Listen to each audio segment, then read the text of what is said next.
Bonsoir à tous. Donc pour situer un tout petit peu ce film dans l'œuvre de Melville, comme l'a dit Jean-Michel, c'est son dernier film et c'est un film qui clôt ce qu'on appelle la trilogie de Long,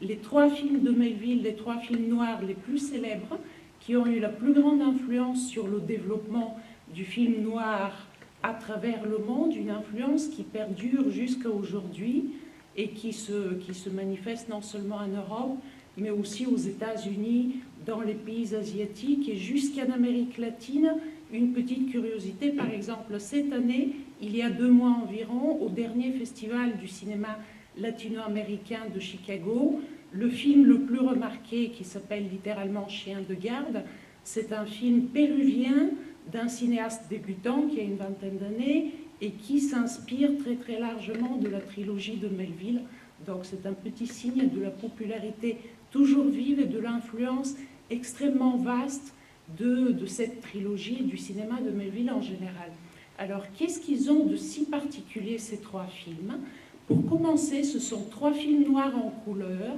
ce qui n'était pas du tout à l'époque quelque chose allant de soi, c'est-à-dire même si les films en couleur étaient naturellement vers la fin des années 60 et au début des années 70 très très répandu, voire prédominant, le film noir en tant que genre était traditionnellement associé à l'esthétique du noir et blanc, avec des contrastes extrêmement prononcés, avec un éclairage proche de celui de l'expressionnisme, c'est-à-dire beaucoup d'ombre et très peu de lumière.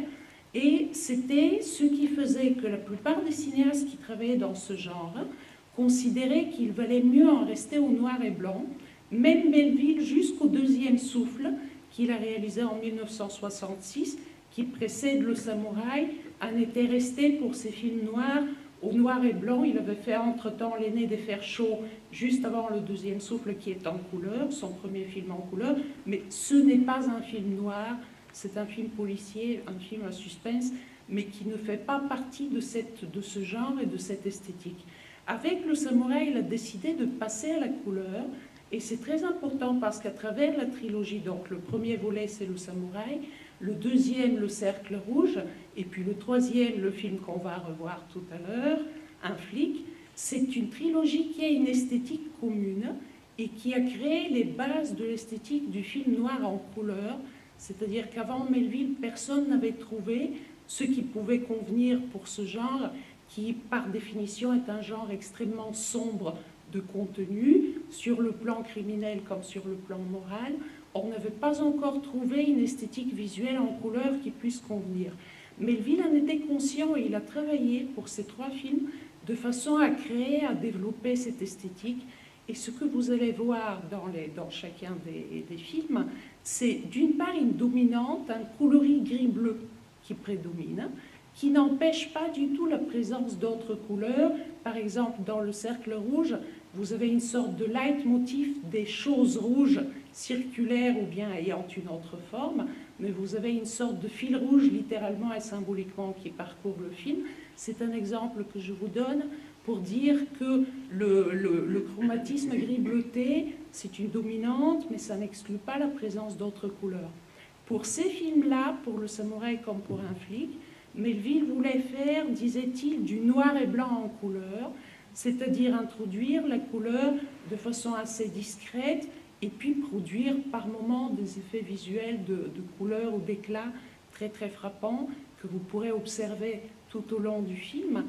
Et c'est quelque chose qui a été repris, c'est l'un des aspects de son travail sur cette trilogie qui a eu l'influence la plus large, c'est-à-dire qu'à partir de là, à tout endroit au monde où on faisait un film noir, on partait de la dominante gris bleuté qui a été créée par Melville pour ces 3 films. Par ailleurs, c'est un film qui clôt la trilogie Un flic et qui donc prolonge et qui parachève une sorte de réflexion sur le monde du crime et puis sur la police, qui parcourt la plupart des films de Melville, puisque c'est quelqu'un qui a travaillé dans la plupart de ses films sur ce genre-là. Il y a un phénomène assez intéressant dans ce film, c'est la première et la seule fois dans l'œuvre de Melville où vous avez un flic qui est le personnage principal.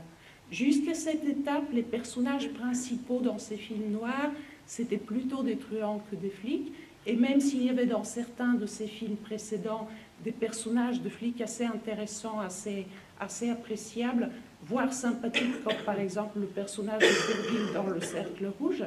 ce n'était jamais des personnages occupant le centre du film, et ce n'étaient pas non plus des personnages aussi développés, aussi approfondis que ceux des truands, des mauvais garçons, des tueurs et autres assimilés. Alors pour ce film précis, Melville avait proposé à Alain Delon, puisqu'il tenait à tourner une nouvelle fois avec lui,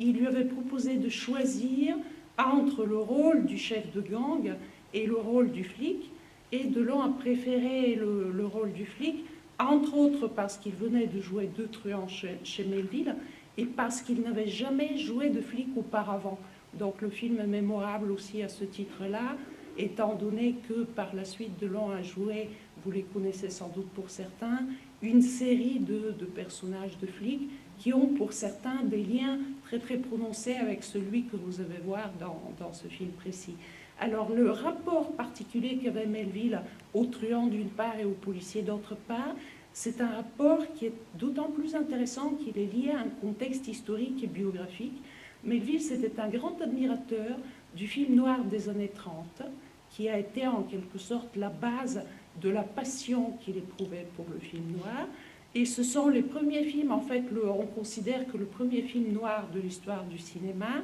c'est un film de Joseph von Sternberg qui remonte à 1927 et qui est un film muet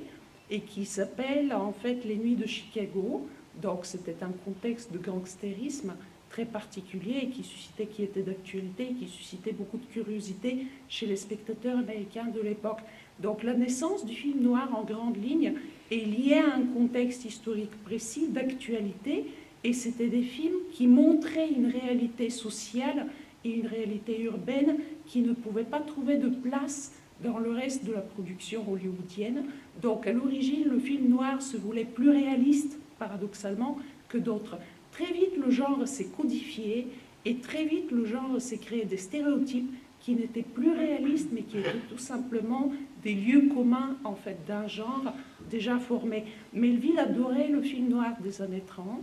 et c'était ce qui lui a donné l'envie de faire des films noirs par la suite. Et par ailleurs, il était parfaitement conscient que c'était impossible dans les années 50, 60, 70 de faire des films noirs comme on en faisait autrefois. Donc il a fait une sorte d'analyse, de relecture et de transformation personnelle du genre, et c'est là son grand apport, en fait, et qui a inspiré beaucoup d'autres cinéastes, c'est qu'il a été le premier à présenter le code du film noir comme quelque chose d'artificiel et comme quelque chose de déjà obsolète. Pour comprendre de quelle manière il s'y prend, il suffit de regarder attentivement la séquence d'ouverture d'un flic, celle où il y a un hold-up en cours de préparation et puis qui s'accomplit. Vous allez voir de quelle façon tout ce qui se passe à l'écran est stylisé et présenté avec une certaine distance, comme si c'était plus un rite que des actes véridiques et que des actes réels. Et pour revenir à la question des flics et des truands chez Melville, c'était, comme vous le savez peut-être, quelqu'un qui s'est engagé dans la résistance, en fait, au tout début de la résistance, et qui avait donc une expérience personnelle de hors-la-loi, aussi paradoxale que ça puisse paraître avec le recul, puisqu'il a été clandestin, il a mené des actions assez dangereuses en risquant sa vie à tout moment, et il a passé dans la clandestinité entre la France et l'Angleterre quand même plusieurs années de sa vie quand il était assez jeune et qui l'ont marqué définitivement. Et l'une des choses qu'il a dites, l'un des commentaires qu'il a fait à propos des truands et des policiers dans ses films, qui sont souvent un petit peu à la limite, les policiers à la limite d'être truands, et puis les truands à la limite d'être des anges ou des sortes de héros absolus, c'est une inspiration qui lui est venue de cette expérience particulière de la résistance et de la clandestinité, et de ses observations sur ce que pouvaient faire à l'époque la plupart des policiers français et la plupart des truands. Il a dit dans un entretien à une certaine époque que sous l'occupation, il n'y avait pratiquement plus de différence entre flics et truands parce que la plupart d'entre eux collaboraient, en fait. d'une manière ou d'une autre, ouvertement ou plus discrètement, et que à partir de là, à son sens, ce n'était plus du tout possible de faire des films policiers qui soient manichéens, ce qui était la tradition en fait. Le film noir classique, c'est quelque chose qui repose sur la distinction assez prononcée entre le bien et le mal. Le bien est du côté de la loi et du côté de la société. Le mal est forcément du côté des criminels. Et même quand ils sont fascinants, parce qu'en fait ils le sont dans la plupart des films noirs classiques, ils sont fascinants d'une façon qui n'est pas vraiment positive, c'est-à-dire c'est en quelque sorte la fascination que des créatures diaboliques peuvent exercer sur nous. Mais ce n'est jamais une fascination de héros, voire de créatures idéales. Melville, il renverse d'une certaine manière ce genre de situation. Ce n'est pas qu'il idéalise systématiquement ces truands loin de là, c'est qu'il montre en quelque sorte l'ambivalence profonde d'une part des truands qui peuvent avoir des aspects abjects et par ailleurs des aspects héroïques, et d'autre part des policiers qui peuvent se trouver plus du côté du mal que du côté du bien. Et pour revenir au film que nous allons voir, c'est un film où vous avez à tout moment, chez tous les personnages importants, et même chez la plupart des personnages secondaires, une sorte d'ambivalence, de dualité, qui est l'une des choses les plus intéressantes à observer pour saisir le sens du film. Et puis sur le plan de l'intrigue, vous allez voir à différentes étapes de l'intrigue ce que les conclusions que vous avez pu faire auparavant et puis votre interprétation de ce qui se passe vont changer fatalement, non pas tant par des revirements, mais parce que vous allez comprendre des choses que vous n'aurez pas comprises plus tôt que cela, et qui permettent à Melville d'enrichir constamment les personnages, de les rendre constamment plus complexes à chaque étape de l'action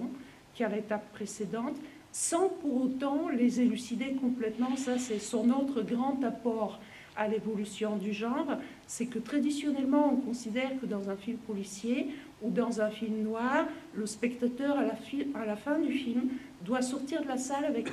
l'impression d'avoir absolument tout compris. C'est-à-dire, il doit avoir compris toute l'action de façon univoque, sans doute, sans hésitation, et il doit avoir compris aussi la caractérisation de chacun des personnages, c'est-à-dire qui sont les bons, qui sont les mauvais, et si leur image est mitigée, dans quelle mesure précise elle est mitigée. L'un des grands apports de Melville au genre, c'est qu'il a créé, ça c'est à partir du samouraï surtout, il y a déjà des traces de cette façon de concevoir les personnages dans le Doulos et dans le Deuxième Souffle, mais donc il l'a mené vraiment à bout à travers cette trilogie. Il a créé des personnages qui sont intéressants à chaque étape de l'action, sans jamais finir par devenir complètement limpides. Ils restent opaques, tout comme les êtres vivants dans la vie réelle nous restent, même quand ils nous sont proches, gardent une part d'opacité, gardent une part de mystère, et ne sont pas pour autant moins intéressants, moins attachants, moins fascinants. Il a réussi à transcrire ça à travers le genre qui était a priori le plus inapproprié à cette complexité psychologique et à cette part de mystère qu'on conserve. Et vous allez voir, Un flic, c'est vraiment l'un des exemples les plus éclatants de cette façon de concevoir les personnages et l'action, et qui fait qu'on peut interpréter ces films de plusieurs manières qui sont incompatibles, sans qu'aucune ne s'impose comme la seule qui puisse être vraisemblable ou vraie. Et puis les personnages, on peut les voir sous plusieurs angles, et quoi qu'on y fasse, aussi longtemps qu'on les observe et qu'on réfléchisse sur eux, ils vont toujours garder cette sorte de mystère de l'humain. Et j'ai une dernière chose à vous dire avant de vous laisser le plaisir de découvrir ou de redécouvrir ce film dans cette belle version restaurée, c'est qu'il y a deux choses intéressantes à observer tout au long du film qui vont vous aider à voir comment Melville stylise l'action, les personnages et puis l'univers du film. L'une des choses, c'est la série de personnages qui ont les cheveux blonds et qui sont toujours décolorés. Essayez de noter chaque personnage qui a les cheveux blonds en vous demandant quels sont leurs points communs et quelles sont leurs divergences et quel rôle ils jouent dans l'action.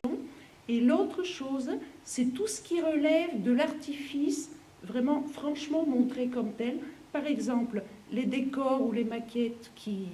dont l'artifice saute aux yeux, la scène au musée où les truands se retrouvent et la façon dont Melville utilise la peinture, notamment un tableau en autoportrait de Van Gogh. Donc tout ce qui revient à vous faire remarquer tout au long du film qu'il y a là de l'artifice, que c'est un film que vous regardez, que c'est une œuvre d'art, que ce n'est pas une sorte de scène de la vie réelle, ou tout simplement un film codifié et qui exige de vous